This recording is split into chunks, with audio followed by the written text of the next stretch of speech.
¿Qué tal? ¿Cómo va? Comenzamos un nuevo capítulo, un nuevo programa, una nueva emisión de Agenda de Noticias por la pantalla chica de Canal 4 de BBC, tratando de analizar, reflejar, marcar y de entender la comunicación 2.0 a través de los diferentes portales, sitios y páginas web, preferentemente del Pago Chico de acá de Bahía Blanca. También pivoteamos, rebotamos en lo que hace a la esfera provincial y en lo que hace también al acontecer nacional. Muchísimas gracias a todos los que se comunican, se ponen en contacto a través de las diferentes vías de comunicación, el mail, el Facebook, el Twitter, el canal de YouTube, a todos los periodistas también que se hacen eco de esta iniciativa, que nos hacen sus aportes, sus apreciaciones, sus opiniones, con Quique y Yomi a la cabeza, a quien le mando un fuerte abrazo.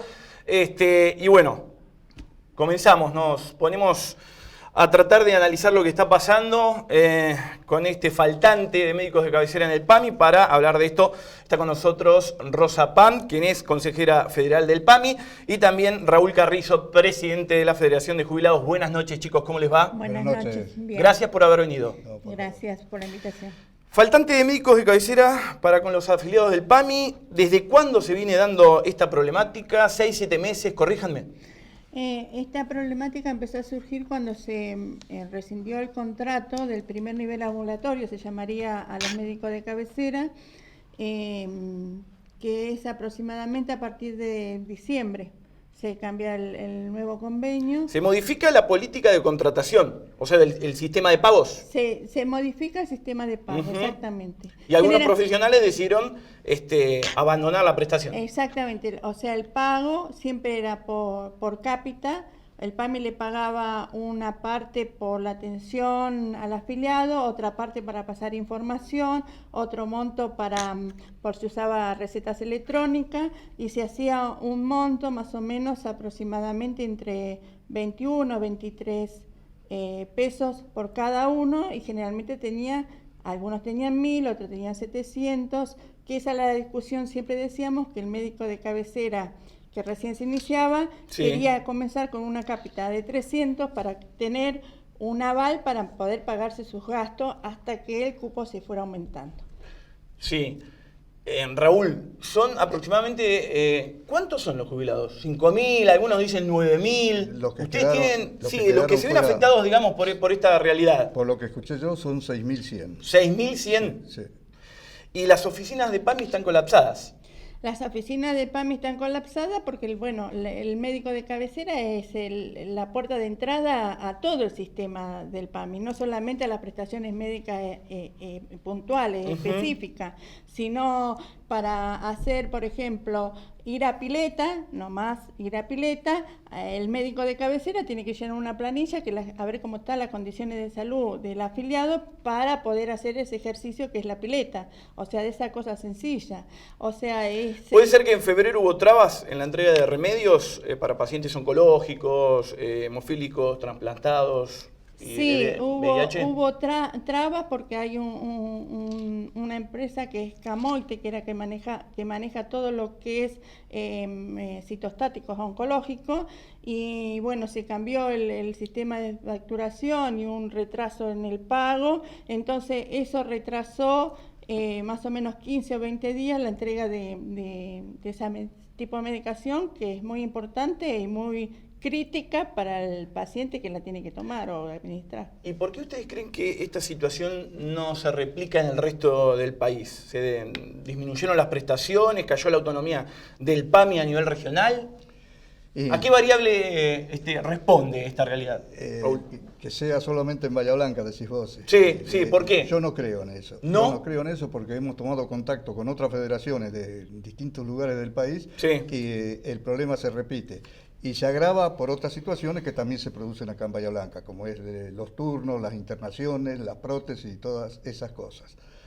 Así que yo no creo que sea solamente en Bahía Blanca. ¿Por qué no resulta rentable, según la asociación médica, digamos, las autoridades de la asociación médica reconocieron, ¿no?, que no resulta rentable este tipo de prestaciones para los profesionales de la salud? No, resulta rentable. El cambio de pago de prestación de cápita pasó a una operación mixta. O sea, se pagaba un cálculo de cápita, o sea, por cada uno que nosotros nos registrábamos ese médico de cabecera se le pagaba un monto. Y a su vez, por cada consulta que hacía ese mismo médico de cabecera a nosotros mismos, se le pagaba un monto aparte. ¿Un monto aparte? ¿Estamos hablando de un plus médico? Pero no lo pagábamos nosotros, lo pagaba el PAMI. Bien. ¿Está? O sea, no. No es plus médico. No es plus Bien. médico. Aclaremos porque... No, le pagaba el PAMI. Sí. Le pagaba uno por cápita, o sea, por el monto de afiliados que tenía, y otro por consulta que hacía en forma tete a tete con el afiliado. Claro. ¿Está? Entonces, pero ese pago de consulta tiene un límite. O sea, ¿por qué? Porque hay una tasa de uso de que tiene el médico de cabecera. Por ejemplo, un médico de cabecera que tiene teóricamente 700, tendría que tener solamente 700 afiliados. El promedio de que se atiende son más o menos 350, 500. ¿Qué es lo que pasa? Que hay médicos que tienen 1.500 cápitas y cuando facturan esa consulta, el PAMI solamente le paga hasta ese monto nada más. O sea, es un problema económico.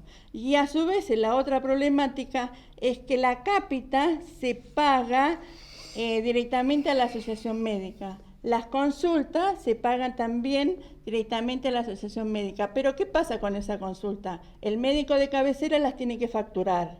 Claro. Y hacer facturar le aumenta con lo de la FIP. Al aumentar la FIP tiene que pagar más ingresos brutos, más impuestos. Entonces todo eso involucra un gasto que el médico no lo quiere absorber. Otra variable que hace que suma a esta realidad es también la sobrecarga, ¿no? Desde el PAMI se admitió una sobrecarga. ¿En qué consiste esa sobrecarga? ¿Sobrecarga que de atención? De atención, sí, claro. Sí. Y claro, hay una sobrecarga porque no hay médico. Nosotros es un promedio de 60.000 afiliados solamente acá en Bahía Blanca. Y si cada médico tiene que atender solamente 700, nosotros necesitamos un promedio entre 85 y 90 médicos. Y hoy tenemos 58. Faltan muchos más entonces. A su vez. Con 5 o 6 médicos, digamos, no arreglamos esta solución. No. ¿Por qué? Porque esos médicos, hoy hay algunos que tienen 1.500 afiliados para atender. Y lógico, 22 días a la semana, aunque trabaje los 22 días hábiles del mes, no alcanza a atender a los 1.500. Claro. Rosa, Raúl, a esto se le suma también 7 millones de pesos le debe PAMI, o sea, la gestión anterior del PAMI al hospital municipal en concepto de prestaciones no reintegradas. Es otra variable también. Sí, porque es complejo el tema, ¿no? Eso, según dijo el intendente, lo fue a gestionar a Buenos Aires, pero no sabemos qué respuesta trajo, más de promesas. O sea, el PAMI trae desde mucho tiempo un retraso, siempre hacía una diferencia al pago a los privados, a los pagos a los hospitales públicos.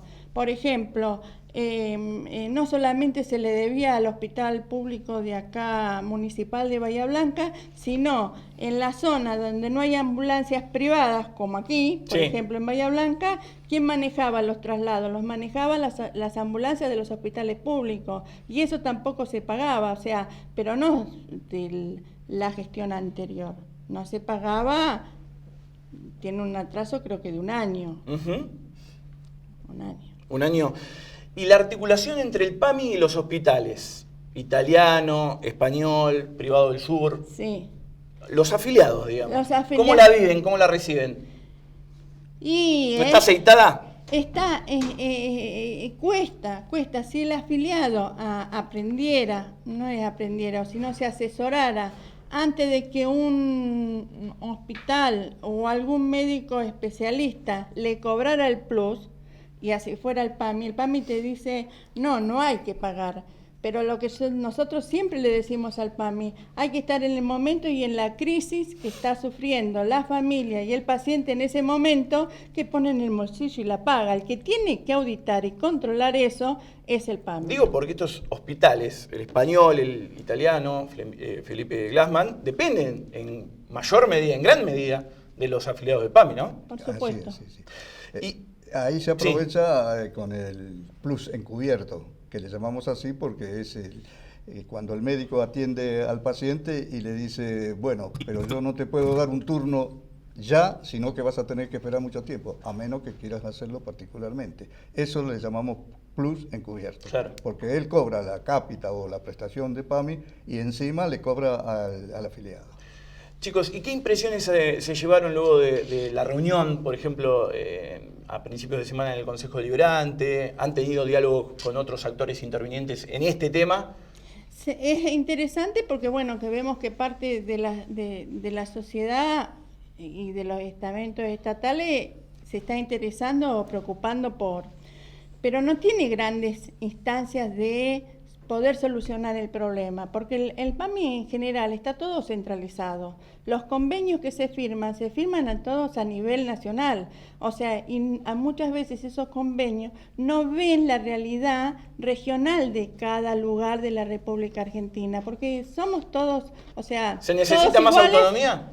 Se necesita. Nosotros... Como afiliados ustedes, ¿qué demandan? ¿Qué quieren? Más autonomía. Más autonomía con respecto, por ejemplo, del PAMI regional de acá de Bahía Blanca. Cuando nosotros vamos a hacer reuniones en Buenos Aires y nosotros pedimos esa más autonomía, desde el nivel central nos dicen que quizás que acá en la provincia de Buenos Aires esa autonomía se podría dar porque las UGL, tenemos varias UGL en la provincia de Buenos Aires, ¿no? Tenemos Mar del Plata, tenemos Bahía Blanca, tenemos UGLs en el conurbano, tenemos la UGL de Azul. ¿Qué es lo que pasa en el resto del país? Generalmente, a excepción de Córdoba y Santa Fe, casi todas las otras provincias tienen una sola UGL que maneja toda la provincia. Y esas UGL generalmente son, no puedo decir, guiadas por el gobernador de la provincia. Uh-huh. Entonces dice que si largan autonomía, puede ser que esa autonomía se malinterprete y sea manejada por el gobernador. Pero no es así. El PAMI central tiene que tener una organización institucional a nivel central. Ellos aquí tienen que organizar todo y bajarlo a las UGL, y esas UGL desarrollar lo que aquí, ese menú que se presta con una verdadera autonomía, tanto económica como prestacional, que bueno, son decisiones políticas, pero nunca se logra. Se estaba logrando, pero bueno, volvimos atrás. Rosa, Raúl, y con respecto a los medicamentos, ¿se aseguró, digamos, la provisión de medicamentos? Por lo menos eso lo dijeron desde el Colegio de Farmacéuticos. Se aseguró, pero... Se les pidió a los afiliados que vayan a las farmacias de los barrios. Sí. ¿Sí? Sí. ¿Cómo ven el Se tema rescindió ustedes? el contrato que se había firmado, que ya creo que la segunda o la tercera contrato que se firma durante este periodo con la industria farmacéutica, y ahora se rescindió el contrato porque es una lucha entre los dos estamentos que son farmacias propiamente dichas, que es la Confederación de Farmacia, con las industrias farmacéuticas. Ese puje que hay entre dos instituciones y nosotros estamos en el medio. Uh-huh. La COFA, o sea, la Confederación de Farmacia, que nuclea a las farmacias, quiere manejar todo lo que es ese tipo de convenio que se hace con el PAMI. Y ya desde hace varios años, que era con Graciela Ocaña, que era la primera vez donde se firma con la industria farmacéutica, donde empiezan a ver los medicamentos del 100%. O sea, a ver, en los próximos días, con este aporte de 5 o 6 profesionales más, no sirven, no alcanza a solucionar el problema de raíz. No. O sea... Pero estamos igual. Nosotros ahora, antes de venir para acá, tuvimos contacto con Nivel Central, sí, en la cual no solamente estamos nosotros para reclamar y protestar, sino también proponemos ideas y sugerencias, sí, que es esto de que si esperamos en un tiempo prudencial, si no hay un tiempo prudencial, bueno, haremos una movilización o algo para reclamar y proclamar desde aquí, de nuestro lugar. Y si no, hoy se habló que a ver si Nivel Central hace una licitación nacional para que vengan médicos de cabecera, o las UGLs que están cerca puedan bajar algún médico acá aportar para lo suyo, o si no, la Universidad, por ejemplo, de Córdoba, que egresan muchos médicos, la Universidad de Santa Fe, de Rosario, que egresan también muchos médicos, invitarlos a esos médicos a través de esa licitación nacional para que puedan venir a trabajar acá a Bahía Blanca como médico de cabecera. Esperemos no llegar a esa realidad, que se solucione antes. Y acá en Bahía Blanca hubo experiencias. Claro, lo del hospital italiano. Se hizo el hospital italiano, Y bueno, y en esa época la Asociación Médica no le dio los médicos al hospital italiano, y que tuvo que hacer el hospital italiano. Por eso hay muchos médicos cordobeses. Trajo médicos cordobeses para poder habilitar el hospital italiano. Que alguien venga y que tengas que decirle todo que no. A todo esto la intervención, Raúl. Claro, esta intervención que venimos sufriendo desde hace muchos años, en realidad desde los 46 años que tiene PAMI, casi diríamos que el 90% estuvo intervenido. Nosotros en el año 2002, con gran esfuerzo, las federaciones trabajamos para que se normalizara el instituto, y lo logramos a través de una elección nacional. Por eso está Rosa como consejera federal. Logramos que el instituto se normalizara, es decir, que fuera representado por los jubilados, los trabajadores, con presentación del Estado como dirigiendo, digamos, la obra, el instituto. Eso duró poco, duró lo que el canto del cisne, claro. El Poder Ejecutivo, el Congreso, tiene facultades para que en caso de graves falencias poder intervenir. Pero eso, de acuerdo a la ley, más de 180 días no puede ser. Y no puede ser prorrogado, según dice, pero se viene prorrogando permanentemente, y por eso seguimos luchando a través de los consejos participativos locales, regionales y nacionales para que se normalice. Sería una solución. También sería una solución que quienes representen a los jubilados y los trabajadores se pongan los pantalones y actúen en consecuencia. Chicos, muchísimas gracias por haber venido. Espero que se solucione, que haya una solución local, ¿sí?, a esta problemática. Son adultos mayores, son nuestros abuelos, son la familia de Bahía Blanca, son vecinos de Bahía Blanca. Espero que los mismos vecinos de Bahía Blanca le aporten la solución a esta problemática. Muchísimas gracias por haber venido. No, gracias a vos por invitarnos. Muchas gracias a vos. Vendemos y continuamos con más agenda de noticias.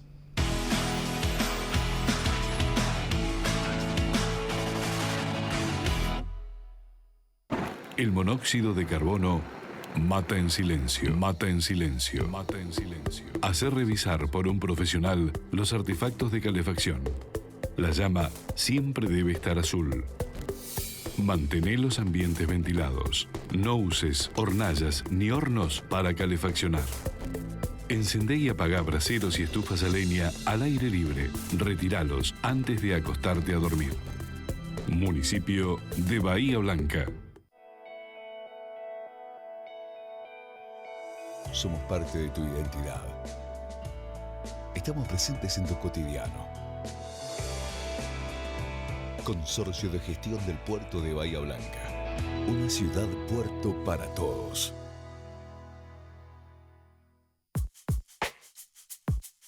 Tu voz presente en 24 bancas. Espacio de representación ciudadana. Honorable Consejo Deliberante.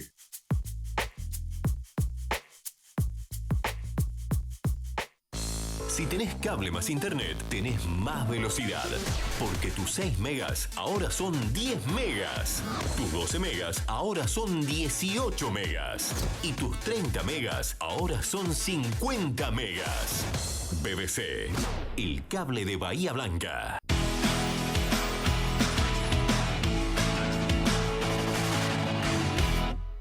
Segundo bloque, segmento final de este nuevo capítulo, este nuevo encuentro de Agenda de Noticias por la pantalla de Canal 4 BBC. Es un placer compartir los próximos minutos con Walter Larrea. ¿Qué tal? ¿Cómo te va? ¿Cómo estás? Muy bien, muy bien. Muchas gracias por la invitación. Te convocamos por varias cosas. Primero porque sos querellante en uno de los juicios de lesa humanidad. Y bueno, está el fallo de la Corte, el polémico fallo del 2x1. Sí, fallo polémico, por cierto, y fallo preocupante, independientemente de la valoración y la subjetividad de cada uno al analizar esta causa. Conviene rápidamente recordar la ley comúnmente llamada o popularmente denominada el 2x1. Sí.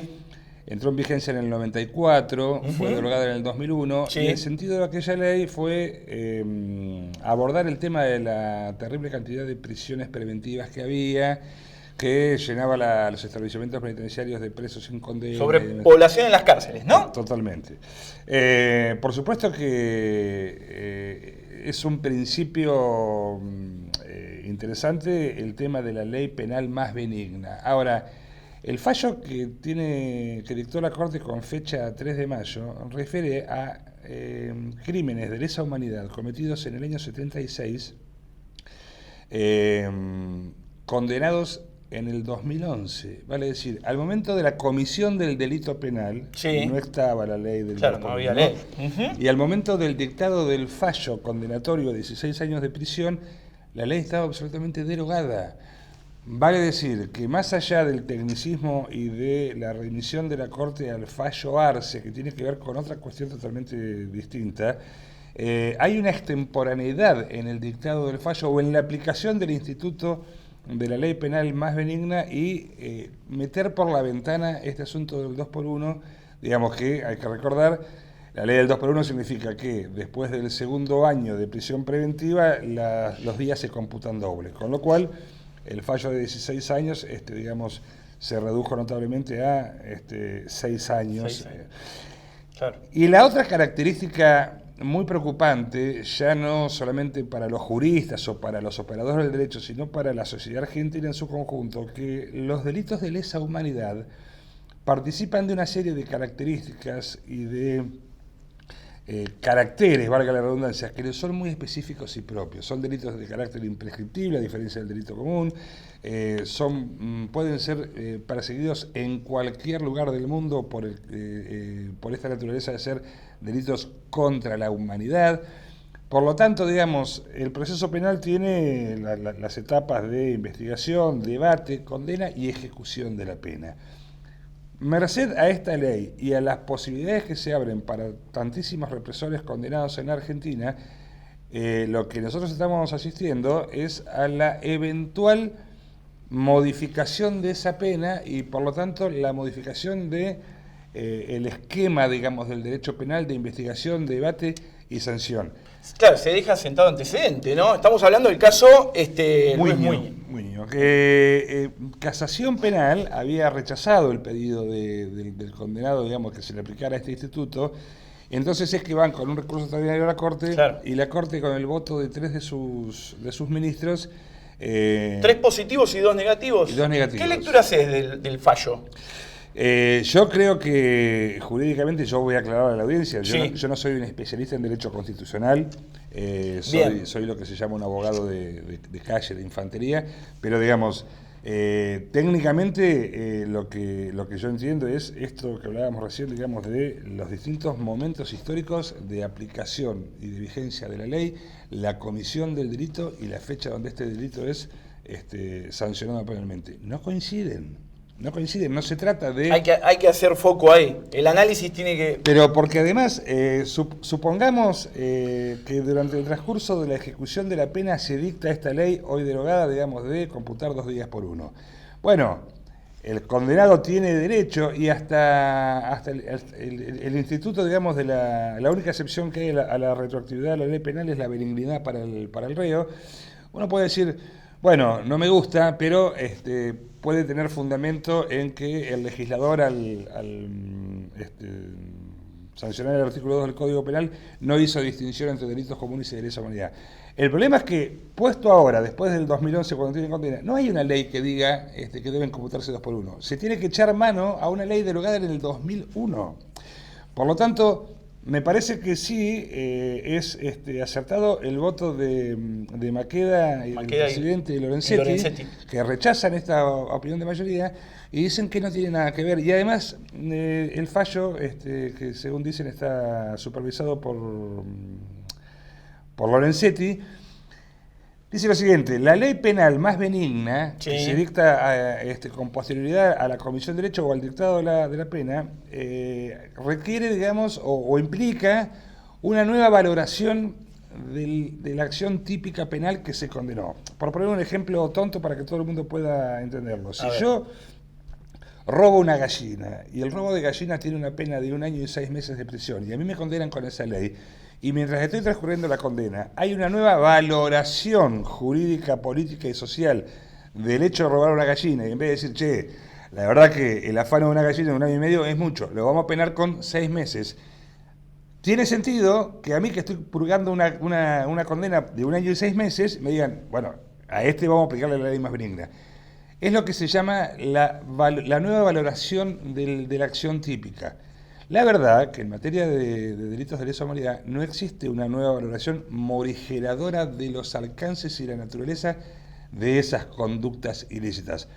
Los delitos de lesa humanidad, no solamente por la jurisprudencia argentina, incluso de la propia Corte, sino por lo que son convenciones internacionales, son, al decir de Rosati, uno de los jueces firmantes del fallo, la conducta humana más degradante a la que se puede arribar. Y más cuando esa conducta degradante está desplegada desde el control absoluto del aparato del Estado, desde el aparato de la prensa, desde las fuerzas de seguridad, es decir, lo que significó la dictadura cívico-militar y el terrorismo de Estado. Walter, y como querellante en juicios de lesa humanidad, repercusiones, sensaciones, impresiones, esto repercute directamente, ¿no? Repercute directamente. El accionar tuyo, por lo menos. Sí, sí.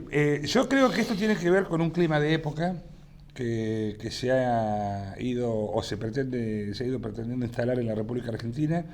No casualmente hay simultaneidad entre el fallo de la Corte y una pretensa intención de la Conferencia Episcopal Argentina de comenzar una ronda de charlas y consultas para alcanzar la tal mentada reconciliación entre los bandos enfrentados. En realidad acá hubo un actor central determinante que fue las Fuerzas Armadas y sus socios y sus cómplices civiles que asaltaron el Estado, se alzaron contra la Constitución, diseñaron un territorio de La Quiaca a Jujuy donde salieron a perseguir ciudadanos argentinos, secuestraron, torturaron, mataron, y hasta ahora, tanto de la propia Iglesia que abona la teoría esta de la reconciliación, como de los propios ejecutores materiales de los crímenes, no se ha escuchado una sola voz de arrepentimiento, de perdón, de admisión de culpa.